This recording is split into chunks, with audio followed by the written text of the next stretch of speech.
Hey y'all, and welcome to Politibrawl. My name is Brian, and Jim Jordan just runs circles around this lifelong swamp creature who still can't fathom why he's being grilled to begin with. Let's dive in. So I understand the Constitution says you got to count persons, and that's what you do. But you ask a lot of other things, you find out a lot of other information. Rent your home, do you own your home? You ask if they're deaf or if they're blind in this community, American Community Service that comes from the Census Bureau. You ask if they got any mental illness. So you can do that, but you can't ask sort of the fundamental question that applies to how we apportion seats for the United States Congress, whether you're a citizen or not. You can't do that.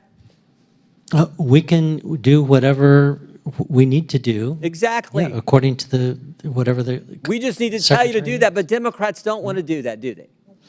Somebody doesn't want to do. We want you to find out how many citizens. We want you to find out how many persons are in the country because that's what the Constitution says. And then we passed legislation on this committee. We want you to also ask the question: how many people, how many citizens are there in the country? Are you opposed to doing that? I am opposed to not providing Congress with the information that it needs. I understand. To make I'm asking. decisions. Do you think it's a good idea for Congress, we're the policymakers, to put on the survey, on the census, asking that question, are you a citizen or not? We will do whatever the mandates I'm asking are. your opinion. You're the guy who does it. What do you think? You think that'd be good for us to do? I think that we would need to take a very careful look because there is evidence that adding a citizenship question to the decennial census would dampen participation. Is there any evidence when you ask an American citizen, if we ask you if you got a mental illness, that might discourage participation? Did you get any evidence on that? That is part of the American Community Survey, and we ask it, and we get great participation in that. So you can ask people whether they've got a mental problem, but you can't ask whether they're a citizen or not. And that's the mental problem. That's going to be fine. They're going to participate. In fact, we ask citizenship in the American Community Survey. Oh, then why don't you do it in the main one then? Well, I think we have a responsibility to making sure we understand the risks and benefits of adding any question to the decennial census. In this case, in the case of the citizenship question, there would be a risk of exacerbating undercounts due to dampened self-response, while at the same time, richer data, more valuable data exists with the American Community Survey when you combine citizenship question with all these other socioeconomic variables where the geography, you can get estimates down to a relatively small geographic area. You think by not asking that in any way impacts how the congressional seats are in fact apportioned around the country? Do you think there's an impact by not knowing specifically the citizens in respective areas? Do you think that there's an impact there? Yeah, I think I missed the point of the question, please. Do you think by not having that information that districts can be apportioned to the respective states in a way that doesn't reflect actual citizenship in those states? I don't have an opinion other than to say we're obliged to count everyone, provide the counts to the president, who gives it to Congress. And it's a policy decision then for Congress to decide how to redistrict, how to use those numbers. My guess is you go talk to most people on the street, you go talk to people who live in the 4th District of Ohio and say, do you think we should ask on the census how many people, if you're a citizen of this country? I think most people would say, well, yeah, aren't we doing that already? Most Americans, I think that's sort of, and the fact that we're not, they think, well, that's just the dumbest thing in the world. So I think that's just sort of common sense, and yet we have this big push against doing it, which surprises me because we can do both. It's not an either or, as Mr. Connolly tried to frame it. We can ask do exactly what the Constitution says, find out how many people are in the country. But I don't know why we can't find out how many of those people are actually citizens of this great country. I just don't get that. And again, I think you talk to any American anywhere, and they're going to like, yeah, I don't know why aren't we doing that already? And you guys are like, no, we don't think we should do that, even though we can ask what you drive to work, how much you work, are you getting welfare, do you work for the government, don't you work for the government, do you got a mental illness, are you deaf, are you blind, what's your race, what's your sex? You can ask all those questions, but the one question that might, let's just say might, have an impact on how we apportion congressional seats, we can't ask that one. Oh, that seems stupid. They need as much participation as they possibly can so that the numbers actually reflect what they're trying to find. They are trying to find population, they're trying to find disabilities, they're trying to find all these other issues here and there in order to ensure that when Congress is making policy, they've gotten the numbers right, and therefore this is where you should apportion money here, there, whether you should give it more to Washington State or more to Idaho. That's sort of the difference here. And so that's a logical reason. And so if you're really afraid that people won't participate in the census, because I don't think that there's a law in the books that says that you have to participate. I know it's highly encouraged. But if there's participation that doesn't occur because of a question, naturally you're going to want to pull the question back. So really you're asking, is there a question that should not be on there? And bureaucrats will then fall into the second problem. And this is the one where it's really about power. It's not about actually doing their jobs. See, Mr. Santos has been a lifelong bureaucrat. Okay, these people feel the need to protect their institutions more than they feel the need to do a good job. And so they'll try to pass the buck and say, technically, Congress is supposed to do it. Even Jim Jordan himself sort of tacitly agreed with this theory because ultimately, yeah, that sort of decision power does rest with Congress. This has been one of his biggest shticks. He has been talking about trying to ensure that Congress sets policy. He used to go off on the ATF whenever they set their own rules. And now the Supreme Court has come out and indeed said, yes, these agencies cannot dictate actual policy. They must be rooted in some congressional law. Hey, y'all. Experts say they rig the markets, print the money, and manipulate the system. But here's the truth. They can't print gold.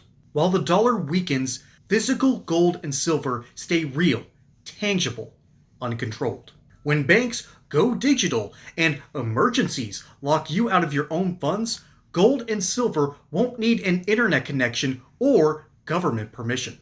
Their value is outside the system, a time-tested insurance policy against tyranny, inflation, and economic resets. So don't wait until the trap is sprung.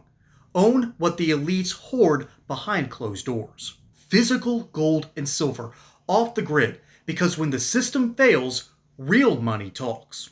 And to help you learn more about owning physical gold and silver, we have partnered with the great company Goldco, which supports this channel, which we deeply appreciate. So check out politbralgold.com for more info and see if you might even qualify for free silver. That's politbralgold.com. All right, that is a logical, legal reason. So the second reason here for these bureaucrats is they need to pass the buck. Okay, that way it's out of their hands, it's not their problem. But then there's reason number three, and this is the insipid one. This is the one that I truly think is kind of evil. All right, it might be straight up evil. Most bureaucrats are Democrats. It's just that simple. Most bureaucrats are Democrats. Democrats care about higher bureaucracy. They love the idea of a more two-tiered system of things. They love having a wealthy class and a poorer class. And the wealthy class is supposed to tell all the poors how to live. All right, that's been Woodrow Wilson's progressive ideology, and it's now been the de facto ideology of the Democrat Party. As a matter of fact, the only people that don't really ascribe to it are people like John Fetterman, and that's why he's persona non grata in Democrat circles now. So, yeah, those are the three reasons. Each one has some logical buildup attached to it, but there's just one huge problem. One of them is inherently political, biased towards a single party. That's what's going on here, ladies and gentlemen, and Santos knows it. He knows what the problem is. He knows what Jim Jordan is basically getting at, and the reality is, this is why the dude ended up leaving office. He knew Donald Trump was going to fire him. All right, this dude did not need to be in that position because this is the way he thinks. And there's a sort of an underlying theme here of thinking that you know better than everyone. I have to admit that I have to check myself quite often because I'm smart enough to know I'm smart, but I'm not smart enough to know what I don't know. And sometimes I'll open my mouth and get something wrong. I try to mitigate that on this channel, and I hope I've never overstepped my bounds. But the reality is I've always had a high opinion of my intelligence, and that's gotten me into a lot of trouble, particularly at a young age. I did not get along very well with my peers. I've had to learn a lot of lessons the hard way. But these people legitimately think that they should be running your lives, that their policy is the wonderful savior, Messiah that's going to come down from above and tell you, here's the rules that you need to live. We're giving you a new list of 10 commandments.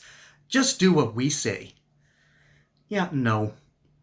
No, absolutely not. This sort of mindset that I can save you is more detrimental than the mindset that says, I am going to destroy things.